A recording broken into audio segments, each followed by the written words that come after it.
Tense की हिंदी मैंने अभी बताया क्या होता है, वर्तमान काल होता है। क्या होता है, तो ये वर्तमान काल होता है। बहुत ही ट्रिक टाइप पढ़ाऊंगा, बहुत ज़्यादा डीपली नहीं जाना है हमें बस इतना है कि हमारे एग्ज़ाम में क्वेश्चन मैच कर जाए, बस इतना, ठीक है ना। बाकी टेंस अगर पढ़ना होगा डीपली तरीके से तो आप कमेंट बॉक्स में कमेंट कीजिएगा। बाकी डीपली टेंस कभी भी और देखेंगे, ठीक है ना, जो टेट सुपर टेट के लिए अगर देखना होगा तो, ठीक है। फिलहाल में मैं इतना पढ़ा रहा हूँ जो डीएलएड 4th सेमेस्टर में और 2nd सेमेस्टर में आ जाता है, ठीक है। चलिए, प्रेजेंट टेंस क्या होता है, तो प्रेजेंट टेंस की सबसे पहली बात करते हैं, ठीक है ना। अगर मैं हिंदी में कहूँ तो इसकी डेफिनेशन क्या हो जाती है, यानी जब कोई कार्य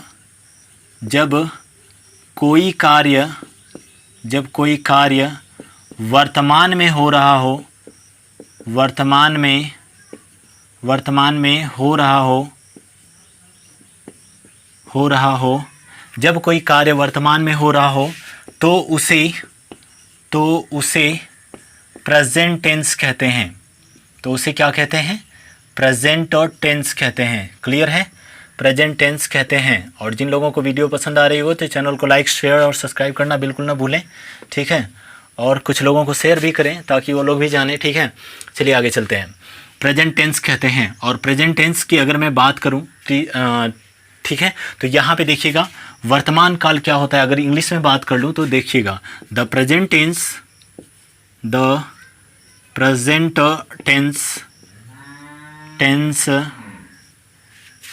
is denoting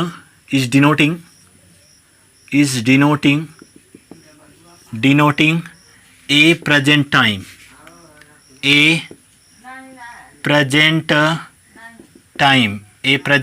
is called a present tense हो जाता है, ठीक है ना। यहाँ पे अगर लिखना है तो लिख सकते हो कि is called a present tense, ठीक है, is called a present tense। बहुत ही फास्ट तरीके से लेकर के चलूँगा, ठीक है, जो कि आप लोगों की वीडियो जल्दी से जल्दी आप लोगों की समाप्त हो सके और आप लोग रिवीजन भी कर सको। मुझे लग रहा है सितंबर के लास्ट मंथ में आप लोगों का पेपर होगा, तो वो आप लोग तब तक क्लियर हो जाएगा, टेंशन नहीं है। टॉपिक बस इतना सा है और मुझे थोड़ा सा समझाने में वक्त लगेगा, बस बाकी और कुछ नहीं है, बाकी और क्लियर है।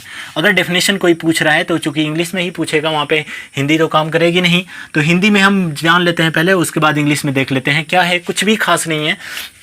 The present tense is denoting present time is called, क्या हो जाएगा, प्रेजेंट टेंस हो जाएगा। क्लियर है ना। यानी प्रेजेंट टेंस क्या होता है, तो जो चीज़ें वर्तमान में हो रही होती हैं उन्हें ही हम क्या कहते हैं, वर्तमान समय को ही हम क्या कहते हैं, प्रेजेंट टेंस कहते हैं। क्लियर है। अब यहाँ पे अगर मैं कह रहा हूँ, जैसे अगर मैं इसका एक एग्जाम्पल ले लेता हूँ, अगर उसमें एग्जाम्पल भी पूछ देता है कभी कभार, ठीक है ना, तो क्या हो जाएगा, he is a boy, he is a boy, ठीक है ना। ये क्या हो जाएगा, तो यह आपका प्रेजेंट टेंस है। क्लियर है ना। केवल प्रेजेंट टेंस की मैं बात कर रहा हूँ यहाँ पे, प्रेजेंट इंडेफिनिट, प्रेजेंट कॉन्टिन्यूअस की अभी तो बात ही नहीं कर रहा, ठीक है। चलिए आगे चल लेते हैं। इसके बाद अब देखिए, यहाँ पे मैं पार्ट्स ऑफ प्रेजेंट टेंस पढ़ा रहा हूँ, ठीक है। चलिए स्टार्ट करते हैं। पार्ट्स ऑफ प्रेजेंट टेंस, हटा दूँ इसको, हेडिंग डाल लीजिएगा, parts of present tense, parts of present tense. तो पार्ट्स ऑफ प्रेजेंट टेंस कितने होते हैं, यानी प्रेजेंट टेंस के पार्ट कितने होते हैं, तो प्रत्येक के 4 पार्ट होते हैं। कितने होते हैं, तो यहाँ पे लिख लेते हैं, हेडिंग डाल लीजिएगा, parts of present tense, parts of present tense. तो प्रेजेंट टेंस कितने प्रकार के होते हैं, कितने टाइप्स के होते हैं, तो प्रेजेंट टेंस सामान्यतः 4 प्रकार के होते हैं। कौन कौन से, तो अगर मैं फर्स्ट की बात कर रहा हूँ तो फर्स्ट आपका प्रेजेंट इंडेफिनिट हो जाता है, ठीक है ना, प्रेजेंट इंडेफिनिट हो जाता है, इंडेफिनिट टेंस हो जाएगा। दूसरा की अगर मैं बात कर रहा हूँ तो प्रेजेंट कॉन्टिन्यूअस टेंस हो जाता है, प्रेजेंट कॉन्टिन्यूअस टेंस हो जाता है। अगर मैं तीसरे की बात कर रहा हूँ तो ये तीसरा आपका प्रेजेंट परफेक्ट टेंस हो जाता है, प्रेजेंट परफेक्ट टेंस हो जाएगा। अगर मैं इसके आगे की बात कर रहा हूँ तो आपका चौथा लास्ट और आखिरी है इसका प्रेजेंट का, प्रेजेंट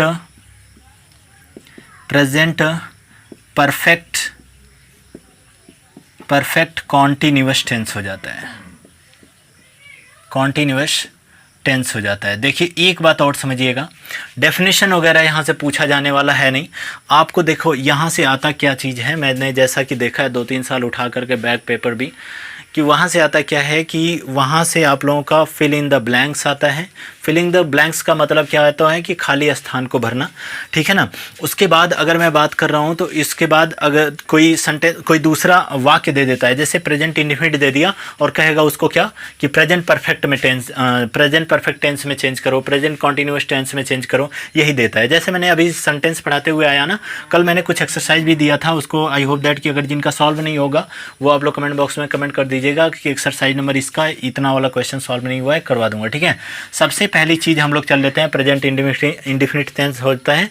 अगर इसकी हिंदी की मैं बात कर रहा हूँ तो ये पहले की, चलो इसकी हिंदी में साथ में लिखूंगा, ठीक है। सबसे पहली हेडिंग डाल लो present indefinite tense. Present indefinite tense क्या होता है, हटा दो इसको। चलिए आज इंडेफिनिट क्लियर करने की कोशिश करते हैं, ठीक है। सबसे पहली हेडिंग आप लोगों की रहेगी प्रेजेंट इंडेफिनिट टेंस। क्या हो जाएगा, प्रेजेंट का मतलब होता है वर्तमान, वर्तमान, ठीक है ना, अनिश्चित, वर्तमान अनिश्चित काल हो जाएगा, वर्तमान अनिश्चित काल इसकी हिंदी हो जाती है, ठीक है ना। अगर मैं इसका आइडेंटिफिकेशन बताऊं तो देखना, ध्यान से समझना कि वर्तमान अनिश्चित काल का अगर मैं डेफिनेशन कहता हूं तो डेफिनेशन अगर मैं बात कर रहा हूं तो ये ऐसे जो काल होते हैं जिनमें सामान्यतः अनिश्चितता का बोध पाया जाता है, और किसमें, वर्तमान में अनिश्चित कार्य के अनिश्चित होने का बोध पाया जाएगा। लेकिन यहाँ पे एक चीज़ और, लास्ट में इसके क्या आएगा, तो लास्ट में ताती ते आता है। पहली चीज़ ये इतनी बातें समझ लो पहले कि अगर मैं इसका आइडेंटिफिकेशन बताऊं, आइडेंटिफिकेशन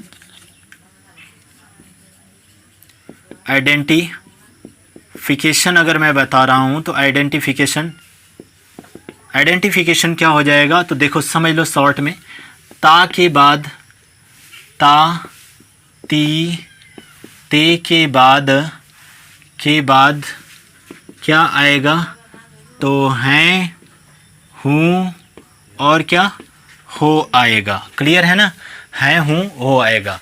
ता ती ते के बाद क्या आएगा, तो हैं, हूँ, हो आएगा, ठीक है ना। समझ में बात आ रही है ना, इतना आता है तो यह क्या हो जाता है, प्रेजेंट इंडेफिनिट टेंस। लेकिन अगर पुख्ता तरीके से अगर कोई आपसे पूछ रहा है कि इसकी क्या हो जाएगा, डेफिनेशन क्या हो जाएगा, तो उसके लिए आप लोगों को लिखना पड़ेगा कि जिस हिंदी वाक्य के अंत में, जिस हिंदी वाक्य के अंत में,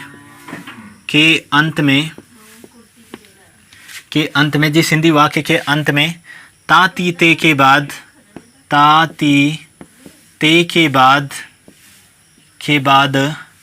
हैं, हूँ, हो, हैं, हूँ, हो इत्यादि शब्द आते हैं, इत्यादि शब्द का होना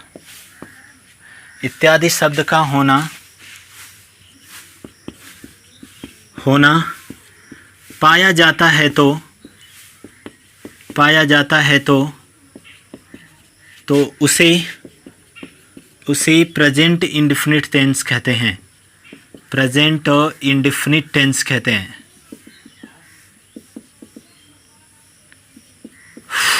टेंस कहते हैं, बड़ी गर्मी हो रही है भाई, ठीक है ना। प्रेजेंट इंडेफिनिट टेंस कहते हैं, पूरा भीग गया भाई। हाँ चलो आगे चलते हैं, हो गया बच्चे, इतना आप लोग लिख लो, इसके बाद आगे चलते हैं।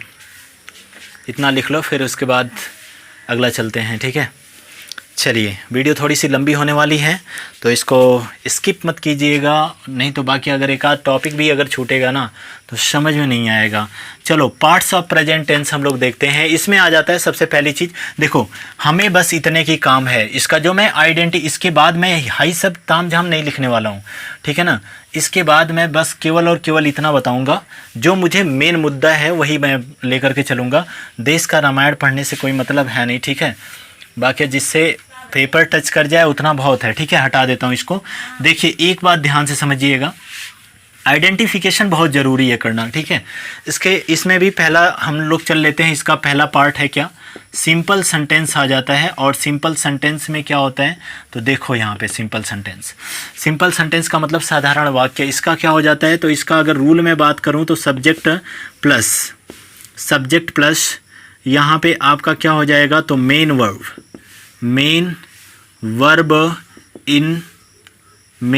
इन first form sorry main verb of first form in S या E S plus subject plus main verb of first form in S और ई एस प्लस यहाँ पे क्या हो जाएगा, तो प्लस ऑब्जेक्ट हो जाएगा और प्लस क्या हो जाएगा, तो प्लस कॉम्प्लीमेंट हो जाएगा। ठीक है ना, प्लस क्या हो जाएगा, तो प्लस कॉम्प्लीमेंट हो जाएगा। क्लियर है ना। कॉम्प्लीमेंट को आप अदर वर्ड भी कह सकते हो, OTH भी कह सकते हो। ऑब्जेक्ट जो होता है दो प्रकार के होते हैं, थोड़ा सा बस सुन लो। ऑब्जेक्ट क्या होता है, दो प्रकार के होते हैं। ऑब्जेक्ट दो प्रकार के कौन कौन से, तो ये आपका एक आ जाता है डायरेक्ट ऑब्जेक्ट, दूसरा आ जाता है इनडायरेक्ट ऑब्जेक्ट। कॉम्प्लीमेंट भी दो प्रकार के होते हैं, सब्जेक्टिव कॉम्प्लीमेंट और ऑब्जेक्टिव कॉम्प्लीमेंट। हमें ज़्यादा इससे मतलब है नहीं, ठीक है ना। ऑब्जेक्ट का तब मतलब पड़ेगा जब हम लोग क्या पढ़ेंगे, एक्टिव वॉइस पढ़ेंगे, ठीक है ना। ट्रांसफॉर्मेशन में आते हैं, ठीक है ना। ट्रांसफॉर्मेशन यहाँ पे तो पूछेगा नहीं, लेकिन थोड़ा बहुत अगर पूछेगा तो उसकी भी चर्चा हम लोग करके तो उसके बाद आगे चलेंगे, ठीक है। This point to be denote that, यह मेन है। इसके बाद अगर मैं कह रहा हूँ, देखो अगर मैं कह रहा हूँ कि वह किताब, ध्यान से समझिएगा एक बात। अच्छा, इस यस या यस का स्ट्रक्चर क्या है, यस का स्ट्रक्चर क्या है, यस का स्ट्रक्चर, मैं इस यस का स्ट्रक्चर बता रहा हूँ। मैंने आपको यहाँ पे लिखवाया ना main verb of first form in S और यस, तो मेन वर्ब के फर्स्ट फॉर्म में यस या यस लगेगा, इतना बात क्लियर है, ठीक है ना। मेन वर्ब के किस में, फर्स्ट फॉर्म में यस या यस लगेगा। लेकिन यह यस क्या है, देखो जब भी मेन वर्ब का लास्ट वाला टर्म्स, मतलब अगर मैं कहूँ कि ईट, अगर मैं कह रहा हूँ ईट, यहाँ पे ईट का अगर क्या आया लास्ट वाला टर्म कॉन्सोनेंट आ रहा है कि नहीं, कॉन्सोनेंट का मतलब व्यंजन, ठीक है ना। यह क्या आएगा, अगर यह कॉन्सोनेंट आ रहा है, ठीक है ना, कॉन्सोनेंट आ रहा है, कॉन्सोनेंट का मतलब लास्ट वाला आर्टिकल जो है कॉन्सोनेंट आ रहा है, कॉन्सोनेंट आएगा तो बिना सोचे समझे उसमें किसका प्रयोग करेंगे, ईट हो जाएगा। ये तभी किया जाएगा जब आपका सब्जेक्ट जो है, ये वाला सब्जेक्ट क्या हो, सिंगुलर हो, ठीक है ना। तभी किया जाएगा जब सब्जेक्ट आपका सिंगुलर हो, ठीक है ना। मैं यहाँ पे लिख देता हूँ, तभी किया जाएगा जब आपका सब्जेक्ट क्या हो, सिंगुलर हो। जिनको हिंदी में लिखना होगा वो बात एक दिमाग लगा लेना थोड़ा सा, यहीं पे मैं बोल देता हूँ, उसको लिख लेना, ठीक है ना। कहीं पे कोने में, एक कोने साइड लिख लेना। अगर कॉन्सोनेंट नहीं आता है इसमें तो चलो ईट आएगा तो ईट्स लगा देंगे, परचेज आएगा तो परचेजेज हो जाएगा, ठीक है ना। लेकिन अगर यहाँ पे ईट ना आकर के यहाँ पे ES का स्ट्रक्चर मैं बताता हूँ बच्चे। अगर यहाँ पे क्या आया, गो, लास्ट में AEIOU, यहाँ पे देखिए लास्ट में क्या आएगा, कॉन्सोनेंट। मैं यहीं पे लिख देता हूँ, कॉन्सोनेंट अगर आएगा वर्ब के लास्ट में, ऐसे लिख देता हूँ, वर्ब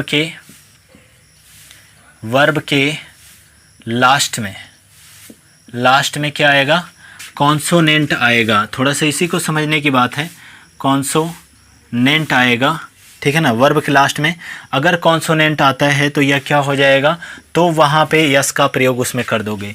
यदि यहाँ पे AEIOU क्या है, AEIOU, अगर ये आ रहा है AEIOU तो इसमें गो में क्या लग जाएगा, ES लग जाएगा। क्लियर है, यानी क्या बन जाएगा, गोज बन जाएगा। समझ में बात आ रही है ना। तो इन दोनों स्ट्रक्चर को थोड़ा सा नोट कर लीजिए, इसके बाद आगे चलते हैं और इसका हम लोग बना लेते हैं, आज कुछ एक्सरसाइज करते हैं फिर अगली टॉपिक पे, ठीक है। चलिए नेक्स्ट चलते हैं।